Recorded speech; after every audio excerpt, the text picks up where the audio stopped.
देश को भ्रष्टाचार और काले धन रूपी दिमक से मुक्त कराने के लिए एक और सख्त कदम उठाना जरूरी हो गया है। आज मध्यरात्रि यानी 8 नवंबर 2016 की रात्रि को 12 बजे से वर्तमान में जारी 500 रुपए और 1000 रुपए के करेंसी नोट लीगल टेंडर नहीं रहेंगे। ये मुद्राएं कानूनन अमान्य होगी। 500 और 1000 रुपए के पुरानी नोटों के जरिए लेन देन की व्यवस्था आज तो नहीं होगी। काले धन और जाली नोट कारोबार में लिप्त देश विरोधी और समाज विरोधी तत्वों के पास मौजूद 500 रुपये 1000 रुपये के पुराने नोट अब केवल कागज के एक टुकड़े के समान रह जाएंगे। ऐसे नागरिक जो संपत्ति मेहनत और ईमानदारी से कमा रहे हैं, उनके हितों की और उनके हक की पूरी रक्षा की जाएगी। ध्यान रहे कि 100 रुपये, 50 रुपये, 20 रुपये, 10 रुपये, 5 रुपये, 2 रुपये और 1 रुपया का नोट और सभी सिक्के नियमित है और लेन देन के लिए उपयोग हो सकते हैं। उस पर कोई रोक नहीं है। हमारे यहाँ कदम देश में भ्रष्टाचार, काला धन एवं जाली नोट के खिलाफ हम जो लड़ाई लड़ रहे हैं, सामान्य नागरिक जो लड़ाई लड़ रहा है, उसको इससे ताकत मिलने वाली है। इन दिनों में देशवासियों को कम से कम तकलीफ का सामना करना पड़े, इसके लिए हमने कुछ व्यवस्था की है। 500 और 1000 रुपये के पुराने नोट 10 नवंबर से लेकर 30 दिसंबर 2016 तक आप अपने बैंक या डाकघर पोस्ट ऑफिस के खाते में बिना किसी सीमा के जमा करवा सकते हैं। आपके पास लगभग 50 दिनों का समय है। अतः नोट जमा करने के लिए आपको अफरा तफरी करने की कोई आवश्यकता नहीं है। आपकी धनराशि आप ही की रहेगी। आपको कोई चिंता करने की जरूरत नहीं है। 500 रुपये या 1000 रुपये के पुराने नोटों को खाते में डालकर आप अपनी जरूरत के अनुसार फिर से निकाल सकते हैं। केवल शुरू के दिनों में खाते में से धनराशि निकालने पर प्रतिदिन 10,000 रुपया और प्रति सप्ताह 20,000 रुपये की सीमा तय की गई है। ऐसा नए नोटों की उपलब्धता को ध्यान में रखते हुए किया गया है। इस सीमा में आने वाले दिनों में वृद्धि कर दी जाएगी। खाते में जमा करने की सुविधा के साथ साथ एक दूसरी सुविधा भी दी जा रही है। तत्काल आवश्यकता के लिए 500 और 1000 रुपये के पुराने नोटों को नए एवं मान्य नोट के साथ 10 नवंबर से 30 दिसंबर तक आप किसी भी बैंक या प्रमुख और उप डाकघर, हेड पोस्ट ऑफिस और सब पोस्ट ऑफिस के काउंटर से अपना पहचान पत्र जैसे कि आधार कार्ड, मतदाता कार्ड यानी कि voter card, passport, pan card इत्यादि सबूत के रूप में पेश करके आप नोट बदल सकते हैं।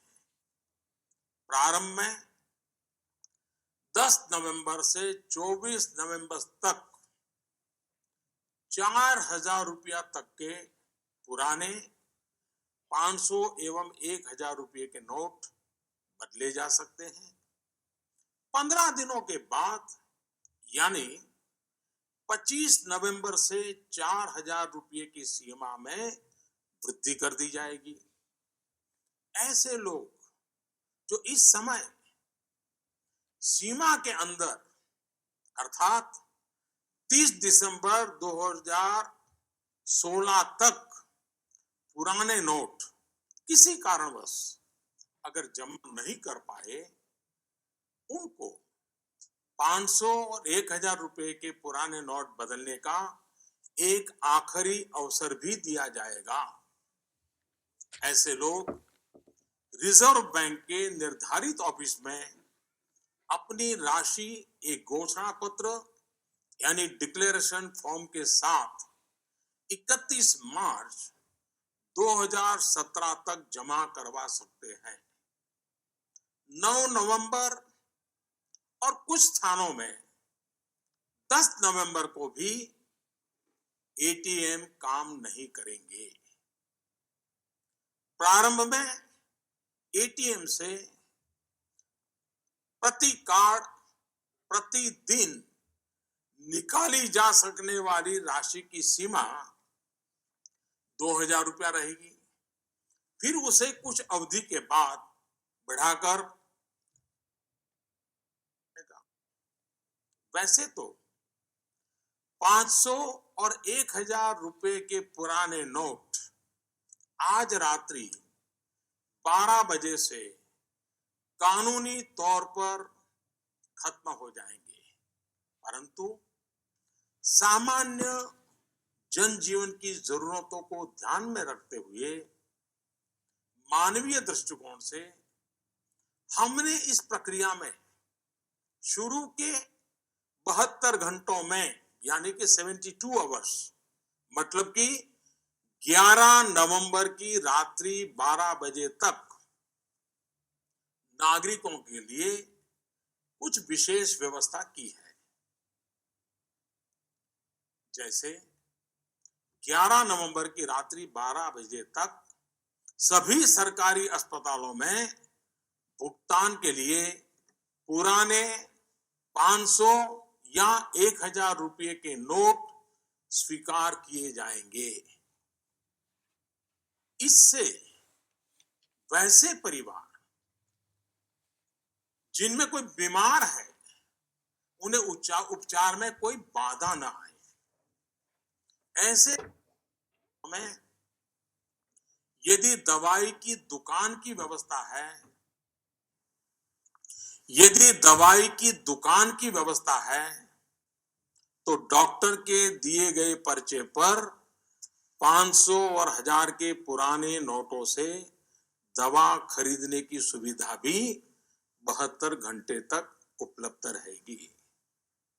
ऐसे ही 11 नवंबर की रात्रि 12 बजे तक रेलवे के टिकट बुकिंग काउंटर, सरकारी बसों के टिकट बुकिंग काउंटर और हवाई अड्डों पर एयरलाइंस के जो टिकट बुकिंग काउंटर पर केवल टिकट खरीदने के लिए पुराने नोट अर्थात 500 और 1,000 रुपये के नोट स्वीकार करने की छूट होगी। ऐसा हमने उन परिवारों की जरूरतों को देखते हुए किया है जो इस समय यात्रा कर रहे होंगे। केंद्र अथवा राज्य सरकार द्वारा प्रमाणित कोऑपरेटिव की दिनचर्या की वस्तुओं की दुकान जैसे केंद्रीय भंडार, सफल और दुग्ध विक्रय केंद्र, मिल्क पाउडर, ऐसे स्थानों पर भी 11 नवंबर के नोट स्वीकार करने की छूट होगी। इस दौरान इन संस्थानों को प्रतिदिन अपने स्टॉक और बिक्री की सूचना रजिस्टर में रखनी होगी। सार्वजनिक क्षेत्र पब्लिक सेक्टर के पेट्रोल एवं CNG gas station, retail outlet, जहां पर पेट्रोल, डीजल और सीएनजी गैस की बिक्री के लिए भी 11 नवंबर की रात 12 बजे तक पुराने 500 और 1000 रुपए के नोट स्वीकार करने की छूट होगी। इस दौरान प्रतिदिन अपने स्टॉक और बिक्री की सूचना रजिस्टर में रखनी होगी। शवदाह गृह, स्मशान गृह, क्रेमेटोरियम, ऐसी जगहों पर भी 11 नवंबर की रात 12 बजे तक पुराने 500 और 1000 रुपए के नोट स्वीकार करने की छूट होगी। अंतर्राष्ट्रीय हवाई अड्डों पर विदेश से आ रहे, अब विदेश को जा रहे लोगों को अगर उनके पास पुराने 500 और 1000 के नोट है तो ऐसे नोटों की 5000 रुपया तक की राशि को नई एवं मान्य करेंसी नोटों से बदलने की सुविधा दी जाएगी। अंतर्राष्ट्रीय पर्यटकों को अंतर्राष्ट्रीय हवाई अड्डों पर विदेशी मुद्रा या 5000 रुपये तक के पुराने नोटों को नई एवं मान्य करेंसी नोटों से बदलने की सुविधा दी जाएगी। इन सारी सुविधाओं के अलावा मैं यह स्पष्ट करना चाहूंगा कि इस पूरी प्रक्रिया में नॉन कैश लेन देन में, यानी चेक से पेमेंट हो, डिमांड ड्राफ्ट से पेमेंट हो, डेबिट या क्रेडिट कार्ड से पेमेंट हो अथवा इलेक्ट्रॉनिक फंड ट्रांसफर में कोई रुकावट नहीं आएगी। ये कारोबार पहले चलता था वैसा ही चालू रहेगा। इन सारे इंतजाम के बावजूद हमारे ईमानदार देशवासियों को अगर तकलीफ का सामना करना पड़ा तो अनुभव यह बताता है कि इस देश का सामान्य नागरिक देश की भलाई के लिए त्याग करने और कठिनाई सहने के लिए कभी भी पीछे नहीं रहता है। जब मैं सुनता हूं कि कोई गरीब विधवा एलपीजी सब्सिडी छोड़ने में आगे आती है, यह त्याग एक रिटायर्ड स्कूल टीचर में भी पाया जाता है जब वो पेंशन से स्वच्छ भारत कोष में अपना योगदान देने को आगे आता है। जब हम ये सुनते हैं कि गरीब आदिवासी मां बकरी बेचकर शौचालय बनाने के लिए पैसे लगा देती है, एक फौजी अपने गांव को स्वच्छ गांव बनाने के लिए 57,000 रुपए का दान देने के लिए आगे आता है। मैंने यह देखा है कि देश के सामान्य नागरिक की एक ही तमन्ना है कि वह कुछ भी कर गुजरने को तैयार है, बस देश का कल्याण हो। अतः भ्रष्टाचार, काला धन, जाली नोट और आतंकवाद के खिलाफ जंग में हम लोग थोड़ी सी कठिनाई, वह भी कुछ दिनों के लिए, तो झेल ही सकते हैं। मेरा पूरा विश्वास है कि देश का प्रत्येक नागरिक भ्रष्टाचार के खिलाफ शुचिता के इस महायज्ञ में एकजुट होकर के, मिल करके खड़ा होगा। मेरे प्यारे देशवासियों, दिवाली के पर्व के बाद अब ईमानदारी के इस उत्सव में प्रामाणिकता के इस पर्व में आप बढ़ चढ़ करके हाथ बटाएं। मेरा पूरा विश्वास है कि देश के सभी राजनीतिक दल, राजनीतिक कार्यकर्ता, सामाजिक एवं शैक्षणिक संस्थाएं, मीडिया, समाज के सभी वर्ग इस महान कार्य में सरकार से भी ज्यादा बढ़ चढ़ करके भाग लेंगे, सकारात्मक भूमिका अदा कराएंगे और इस पवित्र कार्य को सफल बना के ही रहेंगे।